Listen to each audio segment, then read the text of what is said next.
एक मुलाकात ऐसी शख्सियतों के साथ जिन्होंने दिया है अपने जीवन को एक नया मुकाम।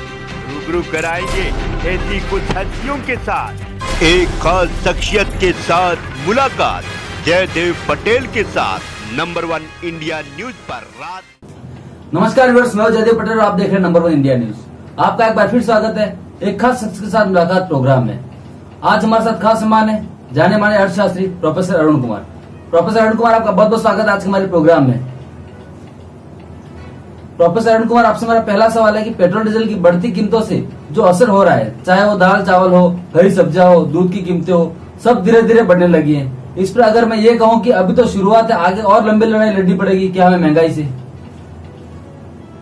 देखिए, ऐसा है कि जो पेट्रोल डीजल है या कोयला है वो एक एनर्जी है और एनर्जी हर चीज के उत्पादन में काम आती है।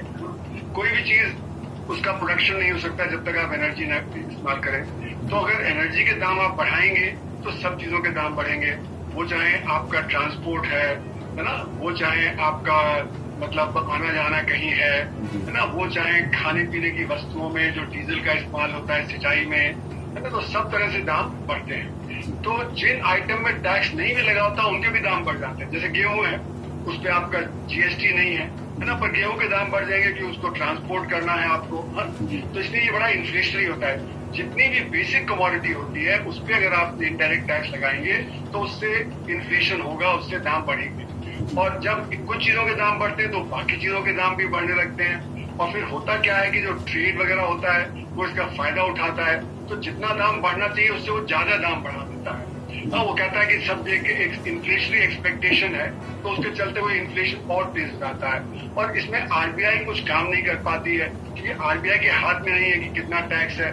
तो अभी जो हमारा जो डीजल और पेट्रोल के दाम बढ़ रहे हैं वो इसलिए क्योंकि हमारा टैक्स बहुत ज्यादा है। यानी कि अगर आप ये माने कि 45 रुपए का कच्चा तेल वगैरह का और उसको बनाने का दाम आता है तो उसके ऊपर 40-45 रुपए और अतिरिक्त टैक्स पड़ जाता है। प्रॉफिट तो थोड़ा सा ही होता है, 5-10 रुपए का ही होता है। तो कुल मिला के 3 कॉम्पोनेंट होते हैं इसके दाम में। एक तो प्रॉफिट होता है बनाने वाले का, एक जो कच्चा माल है उसका दाम होता है और एक सरकार का टैक्स है। तो टैक्स जो है वो बहुत ज्यादा हो गया है। उसकी वजह ये है कि जब मार्च 2020 में जब जो कच्चे तेल के दाम कम हुए थे तो उस समय जब सरकार को जो पेट्रोल डीजल के दाम बढ़ाए कम कर देने चाहिए थे, उन्होंने कम न करके उस पर टैक्स बढ़ा दिया। तो वो टैक्स जो थोड़ा सा टैक्स होता था 10-12 रुपए का, वो 35-40 रुपए हो गया। तो अभी भी अगर सरकार चाहे तो टैक्स कम कर दे तो वो बढ़ने की जरूरत नहीं है। पर सरकार तो इलेक्शन का खेल खेलती है। इलेक्शन जब हो गया तो उसके बाद उसने दाम बढ़ा दिए। उसके बीच में वो दाम बढ़ा नहीं रही थी तो उससे कंपनियों को घाटा हो रहा था। तो कच्चे तेल का तो दाम बढ़ रहा था और जब सरकार टैक्स घटा नहीं रही थी और जब वो दाम बढ़ नहीं रहे थे तो जो घाटा हुआ है 15-20 रुपए का जो कंपनियों को, वो अब भरपाई हो रही है। वो 80 पैसे करके मुझे लगता है अंत में जाके 15-16 रुपए दाम बढ़ ही जाएगा। जी प्रोफेसर अरुण कुमार, एक स्टडी की गई है जिसमें पिछले 6 महीने में फॉर्चून का 45% बजट बढ़ गया है एक आम आदमी का। ऐसा है कि जैसे 45% आप कह रहे हैं तो वो कुछ वस्तुओं के दाम की बात होगी।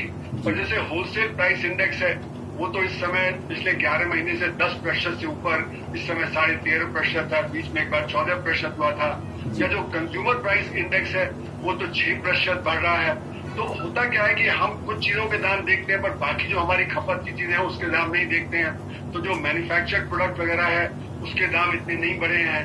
तो इसको जब हम ये इन्फ्लेशन को नापते हैं तो एक कंज्यूमर बंडल होता है, मतलब हम क्या चीज उसमें खा पी रहे हैं, क्या चीज हम उसमें खरीद रहे हैं। तो अब जैसे कि अमीर आदमी है वो तो कार भी खरीदेगा वगैरह, गरीब आदमी तो कार वार नहीं खरीदेगा। तो कंजम्पशन बंडल अलग होने से हर एक का अलग अलग इम्पैक्ट होता है कि किसके ऊपर कितना इम्पैक्ट है। तो अमीर आदमी के उसमें तो वस्तुएं खाने पीने का जब बहुत कम होता है तो इसलिए उसके ऊपर कम असर पड़ेगा। पर जो गरीब आदमी है जब खाने पीने की चीजों के दाम बढ़ेंगे तो उस पर बहुत ज्यादा असर हो जाता है। ये चक्कर है। तो हम जब मेजर करते हैं कि कितना इन्फ्लेशन है तो उसमें कंज्यूमर बंडल देखना पड़ता है, उसका कंजम्पशन बास्केट क्या है। और कंजम्पशन बास्केट तो पैंडेमिक के दौरान गिर गई क्योंकि लोगों ने जो फिजूल खर्ची की चीजें हैं वो जो खर्च करना बंद कर दिया। तो बहुत सारे जो डिस्क्रिशनरी आइटम थे वो कम हो गए, वो कंजम्पशन बंडल से बाहर निकल गए। लेकिन शिक्षा पे हमारा खर्चा बहुत हो गया, स्वास्थ्य पे बहुत खर्चा हो गया, और ये कई जो सर्विसेज होती हैं ये हमारे होलसेल प्राइस इंडेक्स में तो आती ही नहीं है, बिल्कुल जीरो होता है। और जो कंज्यूमर प्राइस इंडेक्स है उसमें भी 30% ही आता है, जबकि हमारा जो सर्विसेज का उत्पादन है वो 55% है। तो ये कंज्यूमर प्राइस इंडेक्स और होलसेल प्राइस इंडेक्स जो दो नाप होते हैं हमारे इन्फ्लेशन को नापने के, तो उसमें जो सर्विसेज सेक्टर है उसका पूरा रिप्रेजेंटेशन नहीं होता है। तो जब सर्विसेज के दाम बढ़ जाते हैं तो वो हमारे इंडेक्स में दिखाई नहीं पड़ते हैं। तो जनता कहती है कि दाम बहुत बढ़ रहे हैं, सरकार कह रही है कि नहीं, ये तो होलसेल प्राइस इंडेक्स 13% बढ़ रहा है, और जब वो कहेगी कि कंज्यूमर प्राइस इंडेक्स तो सिर्फ 6% ही बढ़ रहा है, पर एक्चुअल में वो ज्यादा बढ़ रहा है क्योंकि कई चीजों के दाम ज्यादा बढ़ गए हैं।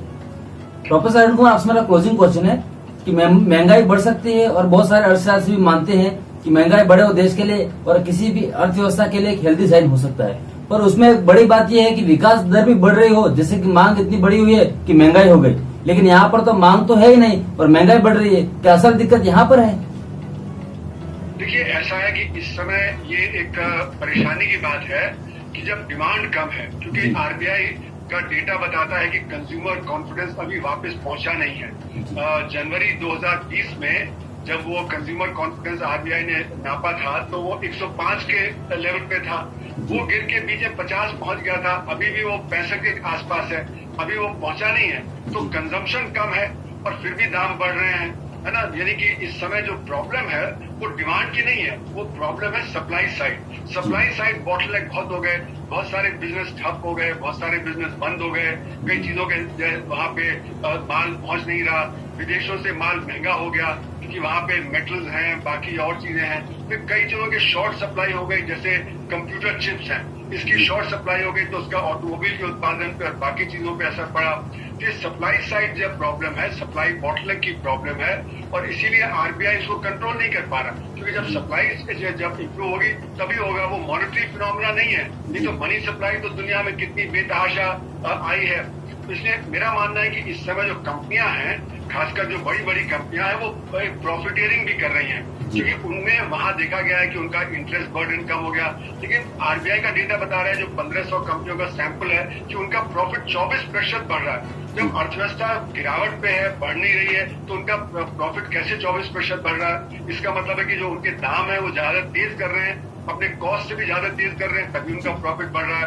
तो एक तरफ प्रॉफिटियरिंग है, एक तरफ जो बॉटलनेक्स हैं, सप्लाई साइड प्रॉब्लम्स हैं, इसकी वजह से परेशानी है। पर इसमें आरबीआई के ऊपर ज्यादा परेशानी ये आती है कि जब दाम बढ़ते हैं तो वो कहते हैं हम जो इंटरेस्ट रेट है वो बढ़ा देंगे। अब इंटरेस्ट रेट बढ़ा देंगे तो अर्थव्यवस्था में गिरावट और ज्यादा आ जाएगी। तो थोड़ा बहुत जो सपोर्ट मिलता है कि भाई आपके कॉस्ट कम है तो आप वो इन्वेस्ट ज्यादा करिए, तो वो जो, तो इसलिए आरबीआई इस समय क्या करे, आरबीआई को भी समझ नहीं आ रहा है कि वो जो इंटरेस्ट रेट बढ़ाए। अगर इंटरेस्ट बढ़ाता है तो रेट ऑफ ग्रोथ कम हो जाएगा, सप्लाई साइड प्रॉब्लम और हो जाएंगी, है ना, और दाम फिर भी कंट्रोल में नहीं आएंगे। तो इसलिए दाम को कैसे कंट्रोल करें, उन्होंने तो जो अपना ये कमिटमेंट दिया हुआ है कि हम 4% ±2% यानी 6% से ऊपर जाने नहीं देंगे, अगर जाएगा तो हमको एक्सप्लेनेशन देना पड़ेगा। तो इसलिए इस समय अर्थव्यवस्था दुनिया भर में सब जगह एक परेशानी का दौर है, जिसमें कि एक तरफ युद्ध चल रहा है, उसकी वजह से दाम और तेज बढ़ रहे हैं, गिरावट जो अर्थव्यवस्था में आने वाली है, एक तरह से रिसेशन आ रहा है। तो ये स्टैग्फ्लेशनरी सिचुएशन आ गई है, जिससे जूझना काफी कठिन होता है। जी, प्रोफेसर अरुण कुमार, आपने बहुत ही महत्वपूर्ण जानकारी हमारे साथ साझा करी और अपने नंबर इंडियंस में समय निकाला, उसके लिए आपका बहुत बहुत धन्यवाद। नमस्ते। Thank you.